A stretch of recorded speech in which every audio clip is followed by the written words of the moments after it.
Malaikat itu di apa? Malaikat itu kan yo duwe pikiran. Terus iblis yo duwe pikiran. Sing padha-padha pikiran niku ya rontok bener iblis.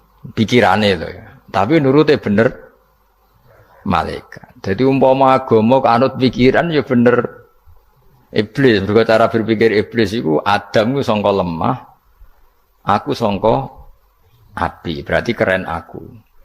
Nah cara pikirane malaikat wis ora mikir mbok mulya ndi dikongkon ya manut. Jadi agama ini sanad. Agama ini seorang lagi napa? Sanad.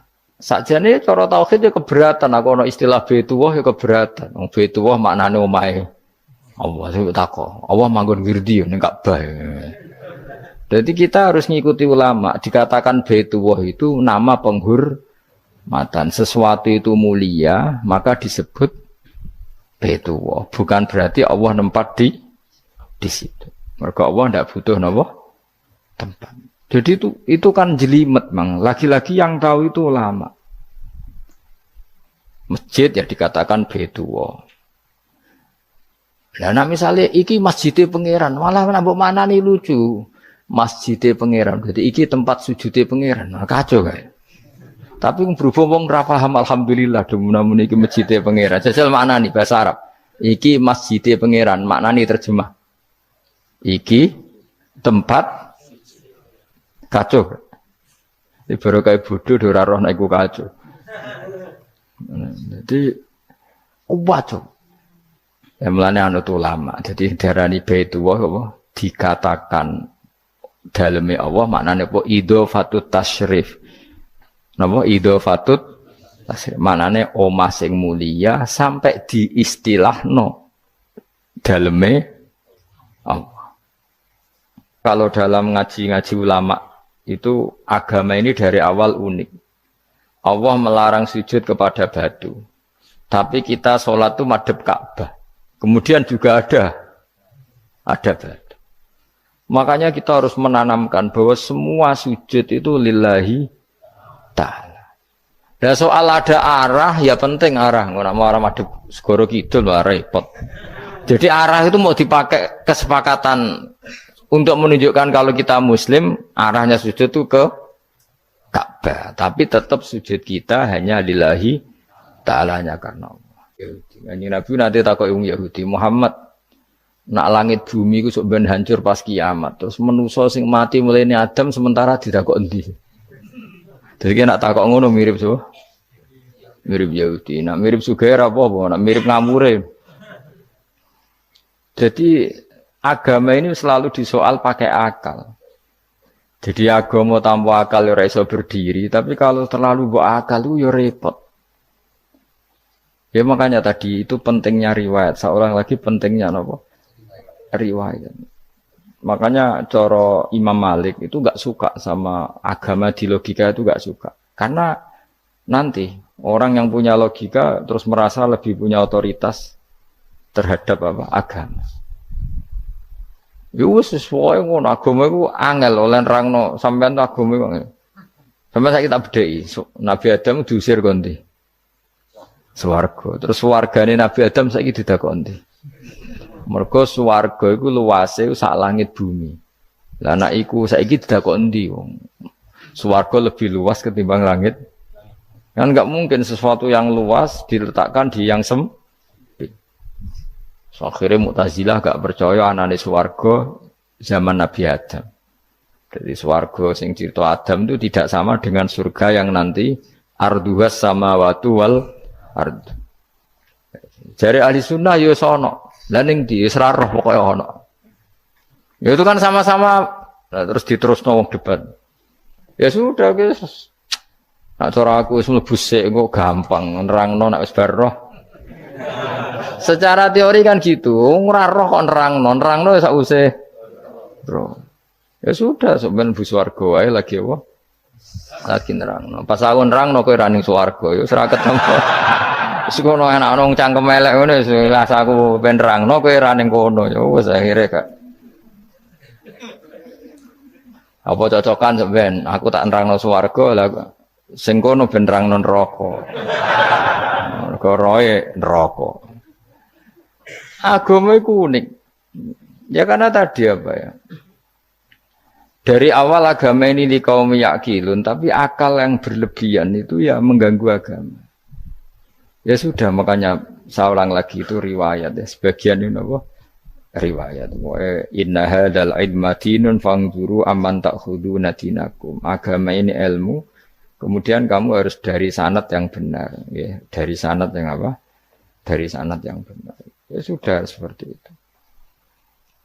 Mana itu kalau setuju model kayak sholat sunat safar tidak harus madhep kiblat terus.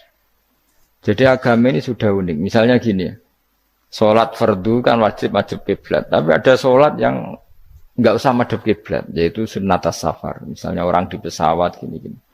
Karena guling-gilingan, hakikatnya kiblat itu tidak fokus kita namun Allah Subhanahu wa Ta'ala. Jadi memang agama, tapi lagi-lagi itu butuh riwayat. Seorang lagi butuh riwayat. Kalau nggak pakai riwayat terus kok Abu Nawas kabeh. Karena tadi Amerika, seorang lagi Amerika, itu kalau dibor pas New York itu kena Ka'bah. Lah logikanya kalau arahnya pas itu kan bebas arah. Berarti orang Amerika oleh sholat bebas. Tidak bisa seperti itu, ya tetap anut konsensus ulama sana atau tradisi sana, kiblat itu ngambil arah mana. Karena dia pas. Ya bumi yang ada arah itu secara akal kan hanya rubuk 1/4. Makanya kalau kamu belajar falak itu ada rubuk. Lainnya itu sudah ada arah. Misalnya bumi bulat bola, yang sama atas dikatakan sama-sama di atas. Ya kadarnya hanya 1/4. Lainnya itu sudah dikatakan samping. Makanya seperti Denmark, itu ada daerah yang siang itu sampai 3 bulan, entah berapa siklus sekian puluh tahun. Ada yang lebih lama siangnya, sampai 18 jam. Kalau daerah di Eropa kadang puasa itu sampai 18 jam. Ada yang selalu nggak kena matahari, kayak kutub utara, kutub selatan. Nah makanya kalau misalnya sholat itu ngikuti apa? Kalau ngikuti matahari orang kutub sholatnya hanya maghrib, isya, subuh. Gak wajib poso orang tahu ono berino misalnya.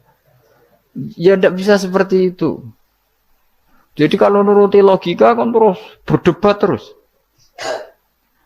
Tapi kalau nuruti rasa sebagai hamba. Orang kutub butuh sujud sama Allah. Orang kutub butuh loyal sama Allah dengan memperlakukan puasa. Ya sudah, akhirnya kita harus puasa. Nah, lalu kalau ukurannya matahari, mereka tidak punya matahari. Memangnya puasa itu penyebabnya wujudnya matahari, apa penyebabnya loyalitas sama Allah Subhanahu wa Ta'ala?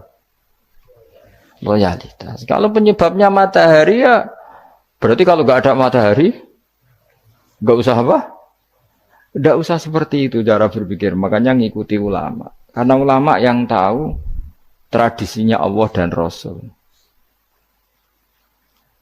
Ya seorang lagi ulama yang tahu tradisinya Allah dan Rasul. Meskipun ya kadang saya enak dewe ulama. Mergo ya kadang ya mau kalau bolak-balik ngomong gak diterang nombek cangkem elek ora paham-paham.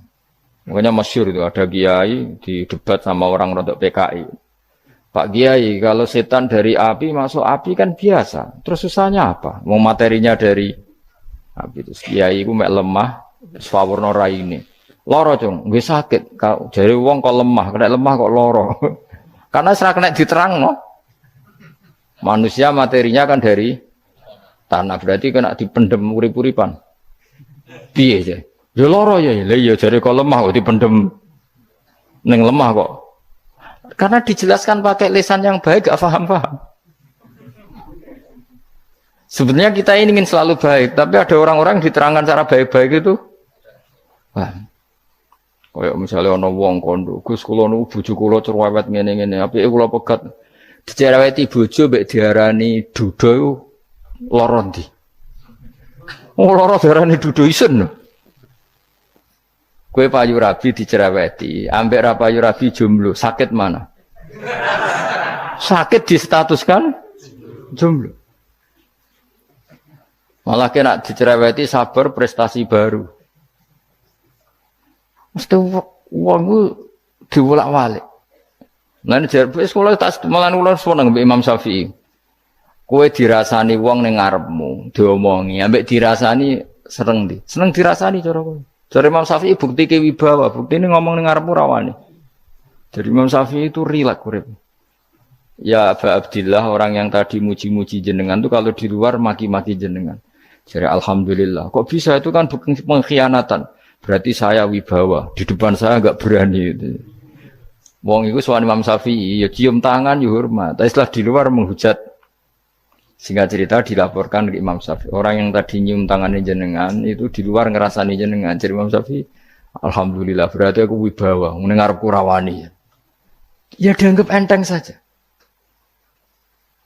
Terus ada orang misoi Ja'far Shadiq. Sayyid Ja'far Shadiq itu Sayyid putune Nabi, orangnya soleh alim, gurunya Abu Hanifah.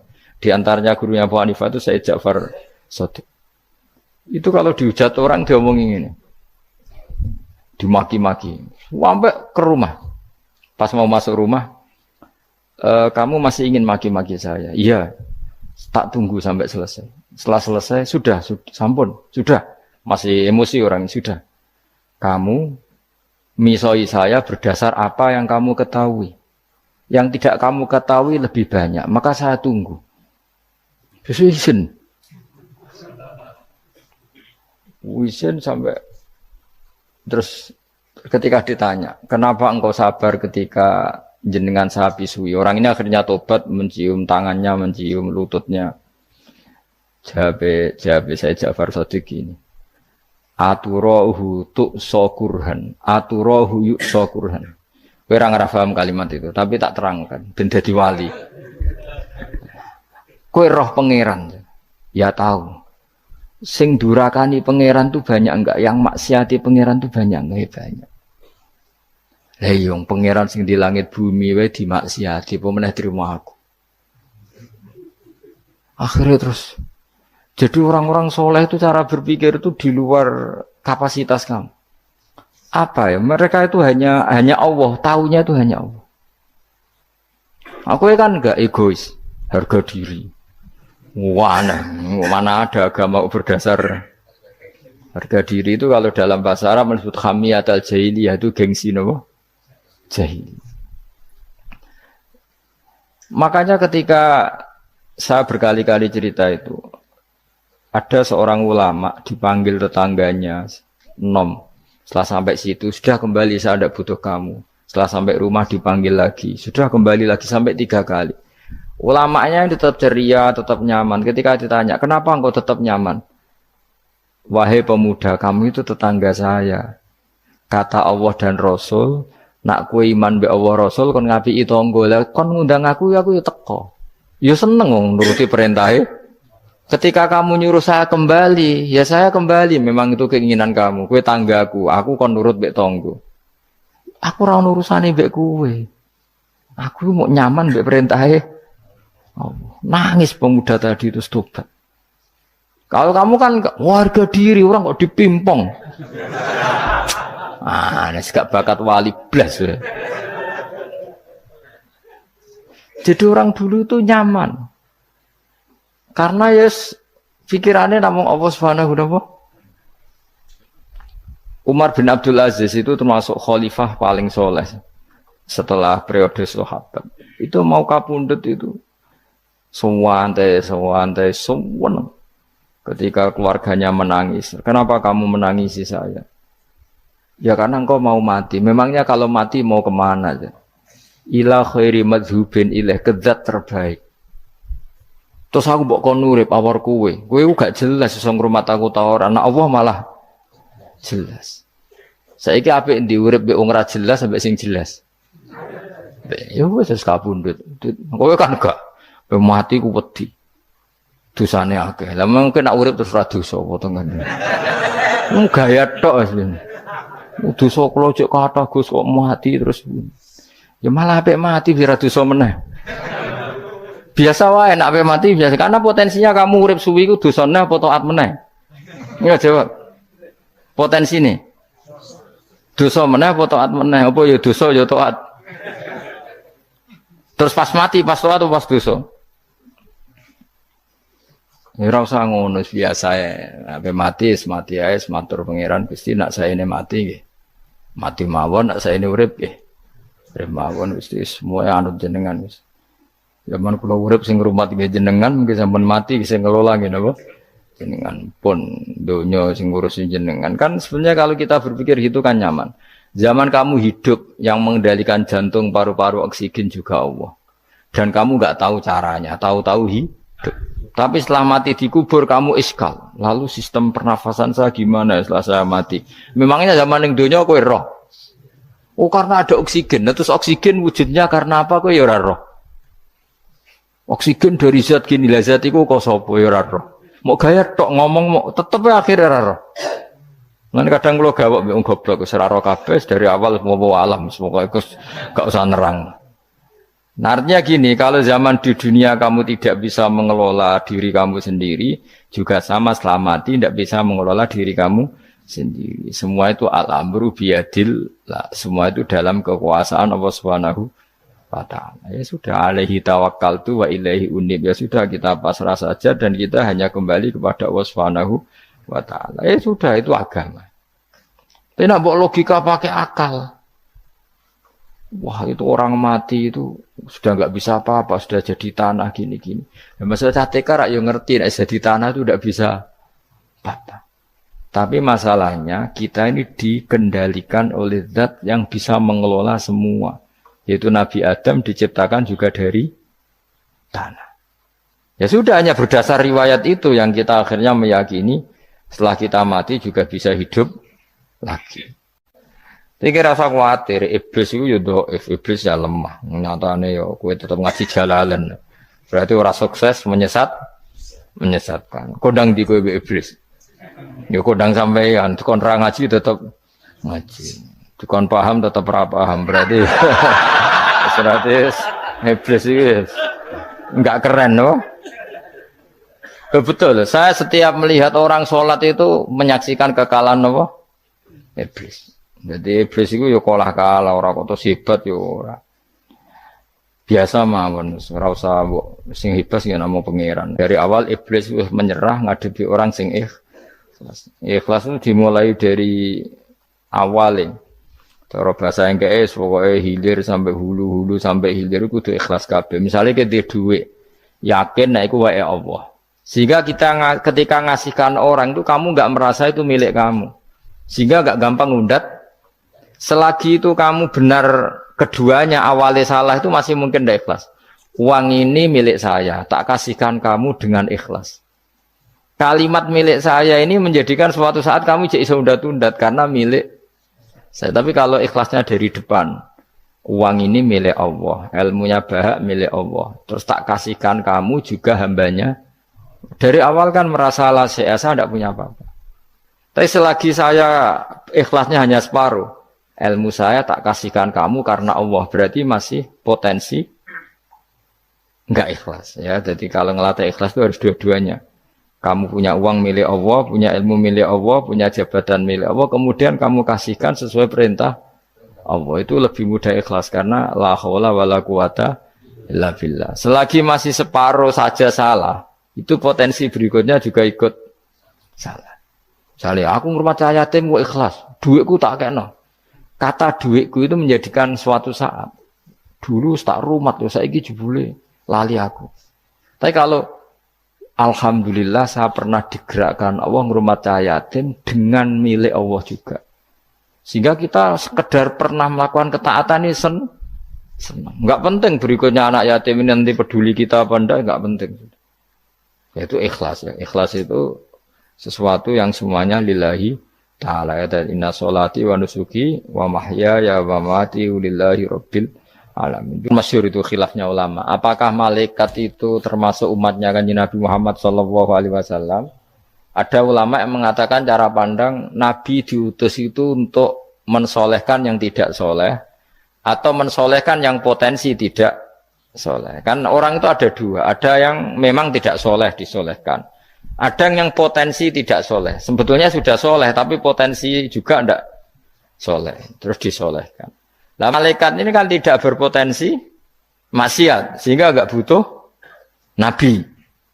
Seorang lagi, malaikat itu kan nggak mungkin nggak soleh, selalu soleh. Berarti nggak butuh nabi. Itu cara pikiran Imam Suyuti. Sehingga dia mengatakan Quran itu memperingatkan semuanya kecuali malaikat. Karena malaikat tanpa diperingatkan sudah soleh. Tapi kata ulama yang lain tidak seperti itu. Malaikat tetap senang sebagai umatnya Rasulullah Shallallahu Alaihi Wasallam karena butuh status tasyrif. Tasyrif itu keren. Nanti takoi itu melok kelompok isopo, melok kelompok Kanjeng Nabi Muhammad Shallallahu Alaihi Wasallam. Sehingga kalau nanti ditanya Allah, mimman anta misalnya, min ummati habibika Muhammad, itu keren. Kayak termasuk umatnya kekasihmu Nabi Muhammad Shallallahu Alaihi Wasallam. Lalu kamu ngikuti apa? Yo min ahsani kitabik, macam ngikuti kitab terbaikmu ya Allah. Sehingga mereka ikut umatnya Nabi bukan karena disolehkan, tapi karena tasrif, satu kehormatan. Itu yang diikuti ulama tradisi kita ahli sunnah, ngikuti yang pendapat itu. Ngikuti bahwa malaikat pun suka dikategorikan umatnya Kanjeng Nabi Muhammad Sallallahu Alaihi Wasallam karena nambahi tasyrif. Nambahi apa? Tasyrif. Masyhur itu Imam Suyuti dalam hal ini kita ngikuti ulama mayoritas, bukan ngikuti yang ini. Masyhur kan Jibril ditanya, kan itu ketika Jibril ketemu Nabi Muhammad ditanya, untungnya apa kamu jadi safir? Safir itu kira-kira terjemahan bebasnya panitia saya. Jibril itu kan ya jauh dari langit turun bumi, dari langit itu kan jauh. Terus kamu untungnya apa? Karena Jibril itu tahu betul peristiwa yang pernah dilakukan Allah. Yaitu kayak apa malaikat yang di langit bisa diusir karena kesalahan tertentu. Malaikat yang sok suci kayak siapa itu Harut Marut juga dihinakan seperti itu. Dan Jibril tahu betul Allah itu yaf'alu ma yasha. Jadi yang sekarang malaikat bisa saja jadi pokoknya tahu betul Allah bisa melakukan apa saja. Karena Jibril tahu betul Allah, karena dia ketua malaikat. Kan kita tahu misalnya ada sejarah siapa? Harut Marut, dari malaikat menjadi hina seperti itu. Terus Jibril akhirnya tanya, ya sudah, Jibril punya apa? Terus ditanya Nabi, kamu untungnya apa setelah jadi safir saya, jadi panitia yang ngurusi wahyu. Terus kata malaikat Jibril, saya tidak pernah merasa aman, apakah saya selalu dalam posisi ini, posisi terhormat, kecuali setelah menjadi safir, menjadi pelayan kamu, ketika aku distatuskan oleh Allah, apa itu, innahu laqaulu rasulin karim dzi quwwatin inda dzil arsy makin muta'in tamma amin. Terus ganti fa amin tu ba'du. Baru setelah itu saya merasa aman, bahwa posisi saya aman karena Quran itu abadi ila yaumil qiyamah ila mala mi'adalah, semuanya Quran itu abadi dan di Quran itu saya distatuskan muta'in sama amin. Berarti saya merasa aman, tidak akan dirubah kestatusan saya malaikat semenjak saya jadi safirmu. Intinya Jibril juga mendapat kehormatan karena ngitmai Quran. Paham ya? Makanya kita di sini mengatakan ini pendapat Imam Suyuti, tapi hampir semua ulama berpendapat apa? Malaikat pun ikut mendapat berkahnya Kanjeng Nabi Muhammad Shallallahu Alaihi Wasallam. Jenenge apa? Berkah tasrif, apa berkah apa? Tasrif. Jadi punya status kehormatan. Nah, yang dikatakan Imam Suyuti itu murni logika. Murni logika tadi, yang namanya Quran itu memberi peringatan supaya enggak soleh menjadi soleh, dan malaikat tidak butuh itu karena sudah selalu soleh ya. Jadi itu logika saja, tapi kita berkeyakinan malaikat pun butuh, tapi untuk kehormatan.